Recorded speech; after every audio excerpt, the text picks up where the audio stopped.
ഇന്ന് അന്താരാഷ്ട്ര ഭിന്നശേഷി ദിനമാണ്. പരിമിതികളെ വെല്ലുവിളിച്ചുകൊണ്ട് ജീവിതം കരുപിടിപ്പിക്കുന്ന എല്ലാവർക്കും കൂടുതൽ കരുത്തുണ്ടാവട്ടെ എന്നാണ് എൻ്റെ ആശംസ.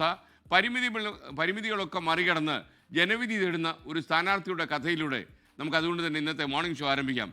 വീൽ ചെയറിലാണ് കോഴിക്കോട് മുക്കം മുനിസിപ്പാലിറ്റിയിലെ സ്ഥാനാർത്ഥി റീജ വോട്ട് ചോദിക്കുന്നത്.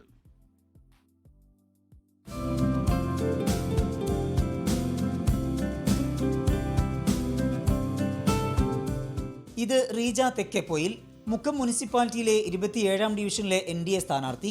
വീൽ ചെയറിലാണ് വീടുകൾ തോറുമെത്തി റീജ വോട്ട് അഭ്യർത്ഥിക്കുന്നത്. ഞാനാണ് ബിജെപിയുടെ സ്ഥാനാർത്ഥിയായിട്ട് മത്സരിക്കുന്നത്. അപ്പോൾ വോട്ട് ചെയ്ത് വിജയിപ്പിക്കുക. 10 വയസ്സുവരെ ഓടിച്ചാടി നടന്ന റീജയ്ക്ക് പോളിയോ ബാധിച്ചതോടെയാണ് കൈകാലുകളുടെ ചലനശേഷി നഷ്ടമായത്. നീണ്ട ചികിത്സയ്ക്കൊടുവിൽ കൈകൾക്ക് ചലനശേഷി കിട്ടിയെങ്കിലും കാലുകൾ പൂർവ്വസ്ഥിതിയിൽ ആയില്ല. തോറ്റുകൊടുക്കാൻ തയ്യാറല്ലാതിരുന്ന റീജ SSLCയും +2വും നല്ല മാർക്കോടെ പാസ്സായി. മത്സരിക്കണമെന്ന മോഹം ഏറെക്കാലമായി മനസ്സിലുണ്ടായിരുന്നെങ്കിലും ഇത്തവണയാണ് അത് യാഥാർത്ഥ്യമായത്. വീൽ ചെയറിലായ അല്ലെങ്കിൽ ഒരു ഭിന്നശേഷിക്കാരി അല്ലെങ്കിൽ ഒരു ഭിന്നശേഷിക്കാരനായ ഒരാൾ ഇങ്ങനെ ഒരു ഭരണതലത്തിലേക്ക് വരണം എന്നുള്ള ഒരാഗ്രഹമാണ്. ഒരു ഓഫീസിൽ പോയാൽ തന്നെ നമുക്ക് മുകളിലേക്കൊക്കെ പോകാൻ ഒരുപാട് ബുദ്ധിമുട്ടാണ്. നമ്മൾ പലപ്പോഴും കാത്തു നിൽക്കേണ്ടി വരുന്നുണ്ട്. അപ്പം അങ്ങനെയുള്ള കുറേ കാര്യങ്ങൾ നമുക്ക് ഇനിയിപ്പോൾ സർക്കാരിൻ്റെ ശ്രദ്ധയിൽപ്പെടുത്താനും അതിന് വേണ്ട കാര്യങ്ങളൊക്കെ ചെയ്യാനും പറ്റും. തയ്യൽക്കട നടത്തിയാണ് കുടുംബം പുലർത്തുന്നത്. മണാശ്ശേരി എന്ന് പറഞ്ഞ സ്ഥലത്ത് തയ്യൽക്കട ഉണ്ട്.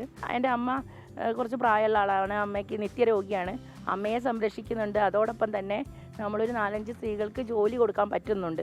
അതിന് ശേഷമാണ് അതൊക്കെ കണ്ടിട്ടായിരിക്കും ഒരു പക്ഷേ നമുക്കിത് ചെയ്യാൻ പറ്റും എന്നതുകൊണ്ടായിരിക്കും പാർട്ടി ഇങ്ങനെ ഒരു തീരുമാനം എടുത്തത്. വിജയപ്രതീക്ഷയിലാണ് റീജയും പാർട്ടി പ്രവർത്തകരും.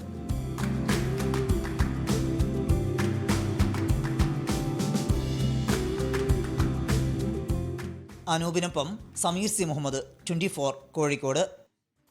ലോകത്തെവിടെയായാലും ഏത് സമയത്തും 24 വാർത്തകളും ഓഗ്മെന്റഡ് റിയാലിറ്റി പാക്കേജുകളും എക്സ്പ്ലെയിനറുകളും വിശദമായി കാണാൻ ഞങ്ങളുടെ യൂട്യൂബ് ചാനൽ നിങ്ങൾക്ക് സബ്സ്ക്രൈബ് ചെയ്യാം.